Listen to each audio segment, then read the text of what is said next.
Oh yang ini maafkan dulu, sampai saat ini masih kita proses ya, jadi belum bisa kita publish ya kemana-mana.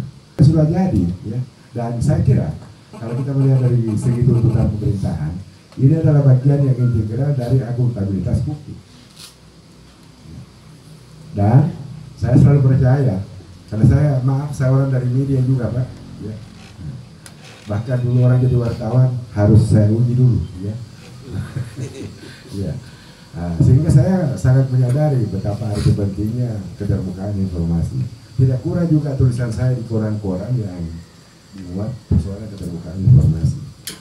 Jadi kalau misalnya ada fakta yang diungkapkan bahwa kadang-kadang ada ketertutupan, mungkin saat itu mereka sedang sakit gigi ya. Nah, jadi maklumi lah pada saat itu ya. Nah, jadi teman-teman wartawan juga kalau melihatnya dulu ya. Nah, lagi